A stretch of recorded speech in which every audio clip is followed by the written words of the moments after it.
नमस्कार दोस्तों, स्वागत है आपका फ्री स्टडी पे। और दोस्तों, आज हम चर्चा करेंगे कि ईरान और इजराइल के बीच दुश्मनी की शुरुआत कहाँ से हुई। तो इसके जड़ को ढूंढने के लिए सबसे ज्यादा जरूरी है आपको 1979 के अंदर जो ईरानी क्रांति हुई उसको समझना।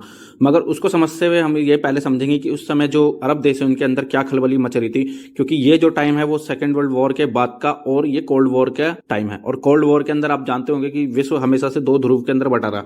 एक जो था वो था यूएसए और दूसरा था यूएसएसआर। ये दो खेमे थे, पूरे ही विश्व के अंदर वर्चस्व की लड़ाई चल रही थी कि ज्यादा से ज्यादा देश, अमेरिका चाहता था कि मेरे साथ आए, मेरे पीछे लग्गू बन के चले।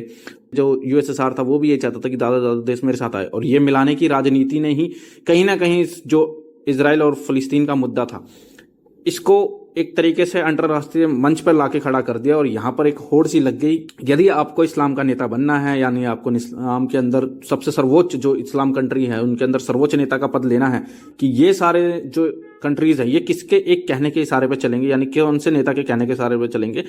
अगर वो आपको बनना है तो आपका जो सबसे मेन मुद्दा होना चाहिए वो ये होना चाहिए फिलिस्तीन के अंदर कि आप कैसे फिलिस्तीनियों को वहां पर बसाते हैं, इजराइल को हटाते हैं वहां से। ये मुद्दा यहाँ पर प्रमुख था। तो सबसे पहले हम कि इस्लाम में एकीकरण की भावना यहाँ पर कैसे आई, ये जो पूरा का पूरा एरिया है वहां पर। तो सबसे पहले आप इसे समझो कि ये जो स्थिति है, मतलब ये जो कंट्रीज हैं जितने भी अरब, ये कैसे हैं। तो ये सबसे छोटे छोटे जो कंट्रीज है उसके अंदर ये डिवाइड है। यहाँ पर कुवैत है, कतर है, ठीक है, सऊदी अरेबिया एक बड़ा है, बाकी सारे छोटे हैं, जॉर्डन, सीरिया, ये फलस्तीन, ये सारा छोटा एरिया। जो ये छोटे छोटे एरिया है ये अपने पास मिलिट्री ज्यादा रख तो नहीं सकते, तो ये यूएसए पे ज्यादातर डिपेंड होते थे। उसके बाद ही यहाँ पर होड़ थी कि कौन इसका सबका नेतृत्व करेगा, और इसी के साथ शुरुआत हुई। तो सबसे पहले ब्रदरहुड आंदोलन की शुरुआत की। ब्रदरहुड आंदोलन की शुरुआत हसन अल-बन्ना ने की, और इनका एक मतलब था कि जितने भी अरब देश हैं वो सारे के सारे मुस्लिम हैं, तो हम एक एकता के सूत्र में आएंगे और हम सारे अरब देश एक होके एकता के सूत्र में रहेंगे। फिर जब ये वाली भावना आई तो इसके साथ ही जो तुर्की है उसमें अब्दुल कमाल पाशा आए, और इन्होंने क्या नारा दिया, इन्होंने जो ये पैन इस्लाम का जो नारा था इनका ब्रदरहुड का, वो खारिज कर दिया। कह रहा यार हम ना मुस्लिम सारे होके कोई फायदा नहीं है, तो हम ऐसा करते हैं कि हम सारे समाजवादी रवैये की ओर जाते हैं, क्योंकि हम जो भी हैं, हम ज्यादा अमीर तो है नहीं, हमारी कंट्री इतनी ज्यादा रिच तो नहीं है, यानी हमें लोगों की ओर झुकाव करना चाहिए, आम आदमी के लिए सोचनी चाहिए, पॉलिसीज उनके लिए बनाना चाहिए। तो हमें एक आधार ये तय करना चाहिए कि हम समाजवादी हैं। इस तरीके से हमें देशों का जो बंटवारा है, क्योंकि जो ये है अब अरब मुस्लिम ब्रदरहुड का मतलब ये है कि आप सेकुलर को नहीं मान रहे, यानी कि आप किसी दूसरे धर्म को तवज्जो नहीं दे रहे। यहाँ ये चाहते हैं कि हमारे धर्म को दे। मगर टर्की ने एक कदम आगे बढ़ाया, उसने तार्किकता के आधार पर सोचा और समाजवादी की तरफ उनका झुकाव रहा। इसके बाद अमेरिका का दिमाग का खड़ा हुआ कान। अमेरिका ने कहा यार ऐसे तो, क्योंकि 1917 के बाद से, जब से यूएसएसआर बना 1917, उसके बाद से आप देखेंगे कि यूएसएसआर बनने के बाद से सारे के सारे जो ये था, क्योंकि यूएसएसआर क्या थी, वो कंट्री थी गरीबों की, मजदूरों की, किसानों की, तो वो यही चाहते थे कि यार शासन हो तो ऐसा होना चाहिए। अब अमेरिका चाहता था कि ऐसा ना हो, और ये जो भिड़ंत थी समाजवादी देश और पूंजीवादी देश की ये चल रही थी। तो इन्होंने क्या किया, इन्होंने सऊदी अरेबिया को खड़ा किया। अब सऊदी अरेबिया ने यहाँ पर नारा दिया कि भाषा के आधार पर होना चाहिए, हमारा जो देश है ना, जितने भी मुस्लिम है उसका प्रतिनिधित्व कौन करेगा, भाषा के आधार पर कैसे करेंगे। तो हमारा जो कंट्री है उसके नाम के पीछे ही अरब लिखा हुआ है, तो अरब देशों का जो नेतृत्व है वो तो हम करेंगे।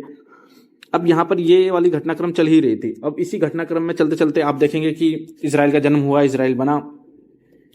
उसके बाद कई सारे वॉर्स हुए। 1948 में वॉर हुई, 1967 में 60 की वॉर हुई। इसके अंदर क्या हुआ, अरब जितने भी देश थे वो सारे के सारे हार गए। हमारा मेन मुद्दा यहाँ पर यह है कि ईरान कैसे दुश्मन बन गया इजराइल का, तो हमें यही समझना है। तो उससे पहले तो ये कभी भी युद्ध में नहीं आया, यानी अभी मैंने बताया 1948 की चाहे वॉर हो, चाहे 1967 की वॉर हो, ये दोनों ही वॉर में कभी भी जो ईरान था वो आया ही नहीं।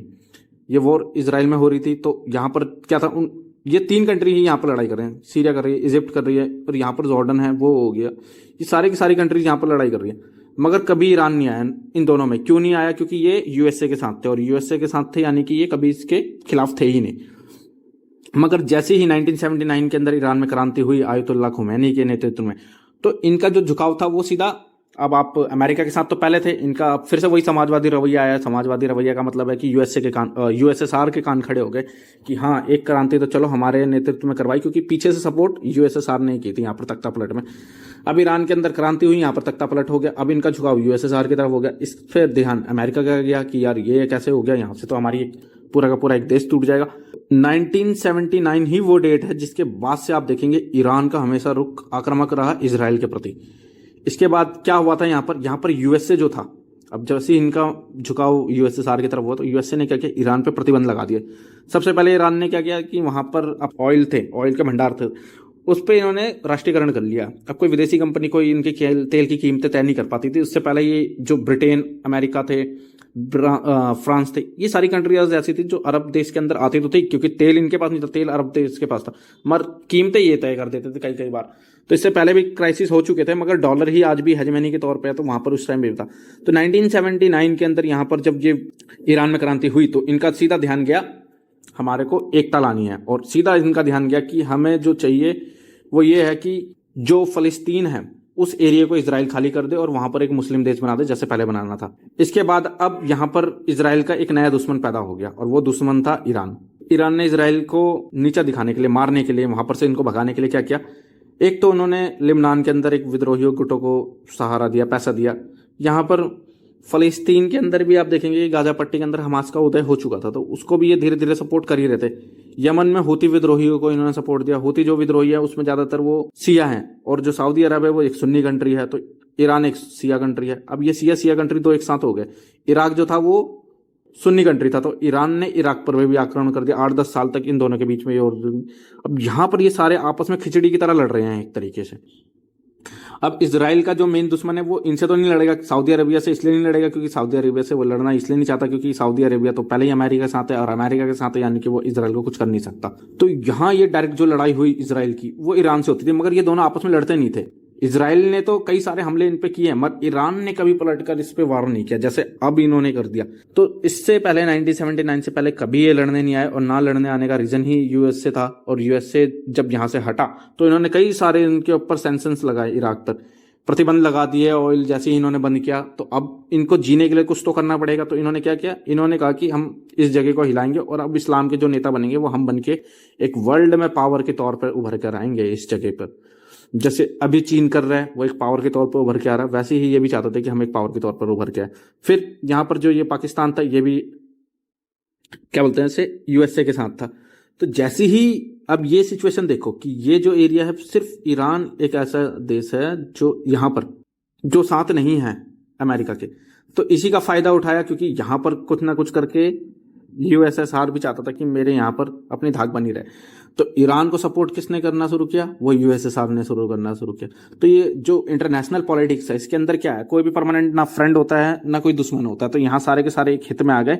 और अभी जो देखेंगे तो ईरान हो गया, चाइना हो गया और रसिया हो गया, ये सारे मिलकर एक साथ एक पावर के रूप में लड़ रहे हैं। और यहाँ पर आप देखेंगे कि अमेरिका ने बीच में कई सारे ऐसे मुद्दे किए, चाहे कैंप डेविड वार्ता हो, इसके अंदर इन्होंने क्या किया, इन्होंने जो ये आसपास की कंट्रीज थी उसको आपस में मिला दिया, और यही कोशिश की कि जो इजराइल है वो वहां पर बना रहे और शांति से यहाँ पर ये अपना जीवन यापन करते रहे। मगर ईरान ने अपनी वहां पर एक क्या है बढ़त बनाने के लिए, एक अपना सुपर पावर के रूप में दिखाने के लिए यहाँ पर ये हमेशा इजराइल पर हमला करते आए हैं। मगर अभी जैसा आप देख रहे होंगे करंट सिनेरियो में रसिया और यूक्रेन का जो युद्ध चल रहा है उसके अंदर आपने सुना होगा कि ईरान ने कई सारे अपने ड्रोन्स जो थे वो वहां पर भेजे थे और वो काफी सक्सेसफुल रहे हैं। तो अब इससे क्या है, आसपास की कंट्रियों को खतरा हमेशा ही रहता है। अब ये हथियार के लिए डिपेंड तो थे यूएसए की तरफ, मगर अब ये जो इधर की कंट्रियां हैं वो भी तो इनसे हथियार के लिए डिपेंड हो सकती है। कई सारे इनको हथियार के ऑर्डर मिलते हैं। तो अब इस तरीके से ये कमाई का इन्होंने साधन ढूंढा है। मगर यहाँ पर अब डायरेक्ट जो वॉर इसराइल के साथ हुई है वो एक तरीके से भयानक तो है। अभी फिलहाल में तो कुछ हो नहीं पाया, इसराइल ने कुछ किया नहीं है, मगर संभावना है कि वो कुछ कर सकता है। मगर हमारा यहाँ पर मेन मोटिव यही था कि हम ये समझे कि 1979 में जब ईरान में क्रांति हुई तो अमेरिका ने इसे अपने नाक पर ये देखा कि यार ये समाजवादी देश कैसे बन सकता है, ये यूएसएसआर की तरफ कैसे झुक सकता है, ये हमारा पिट लग्गू था, हमारा ये पिट्ठू था, तो ये दूसरे की तरफ क्यों चला गया, इसको हमारे साथ रहना चाहिए था। और इसी वजह से ही जो अमेरिका ने इसके ऊपर सैंक्शंस लगाए, उसके बाद से ईरान के अंदर जो नेता थे, जो वहां की आम जनता थी, वो इजराइल के विरुद्ध तो हुई साथ ही यूएसए के विरुद्ध होगी। अब वहां की जनता चाहती है कि इजराइल को हम नामो निशान मिटा देंगे, वहां पर एक फिलिस्तीनी राज्य पहले की तरह बनाएंगे जैसे 1947-48 के टाइम पर वो जब इजराइल देश नहीं बना था उससे पहले था। तो यहाँ सारी होड़ इसीलिए चली। और अब जो देखेंगे कि ये बढ़ते बढ़ते ये जो घटनाक्रम है वो इतना ज्यादा हो गया है कि अब यहाँ पर ऐसा लगता है कि यहाँ पर अब एक पावर के रूप में सऊदी अरेबिया और ईरान जो है वो आपस में लड़ रहे हैं। अब मदद कौन कर रहा है, यहाँ पर दो खेमे हैं, इसकी मदद कर रहा है रसिया, इसकी मदद कर रहा है यूएसए। तो आप देखेंगे कि ये वॉर जो है ये ऐसा नहीं है कि ये दोनों आपस में लड़ रहे हैं, ये वॉर एक तरीके से इंटरनेशनल वॉर की तरह चल रही है। इसलिए ही कहा जा रहा है कि ये थर्ड वर्ल्ड वॉर की सिचुएशन को पैदा ना कर दे, जिस हिसाब से देश अलग अलग हिस्सों में डिवाइड हो रहे हैं। क्योंकि कभी भी एक जगह से हमला होगा तो एक देश उसकी निंदा करेगा या एक देश उसके बारे में अच्छा बोलेगा या फिर बुरा बोलेगा। तो जो अच्छा बोलेगा वो उसके पक्ष में हो गया, जो नहीं बोलेगा वो उसके खिलाफ हो गया। इस तरीके से देशों में डिवाइडेशन आती है और ये चाहते हैं कि, मुझे जैसा लग रहा है कि ये चाहते हैं कि दो विश्व जो है वो फिर से बटे, पता चले कौन किसके साथ है, कौन महाशक्ति के रूप में उभर कर सामने आ रहा है। और यहाँ सारी खेल राजनीति की है। बस ये कह के दिखाया जा रहा है कि इजराइल और ईरान है उसका युद्ध हुआ है, उसकी लड़ाई हो रही है यहाँ पर बीच में। मगर ये जो हालात बने हैं वो 1979 के बाद बने हैं, जब यूएसए ने सैंक्शंस लगाए हैं। उसके बाद से 2003 के आसपास में भी आप देखेंगे कि ईरान जो है वो न्यूक्लियर बम बना रहा है, इसे कह करके कई बार इजराइल ने इनके जो अड्डे हैं उन पे बमबारी की है।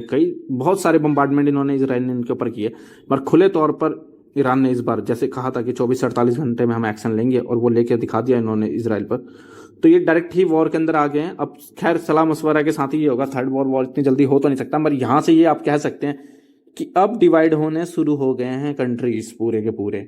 कौन यूएसए के साथ है, कौन रसिया के साथ है, या चाइना के साथ है, या यूएसए के साथ है या उसके खिलाफ है, ये वाली सिचुएशन आ गई है। तो शायद आशा करता हूं मैं आपको अपनी बात समझाने में कामयाब रहा हूँगा। अगर आपको ये वीडियो पसंद आई है तो लाइक करें, शेयर करें और चैनल को सब्सक्राइब करें। धन्यवाद।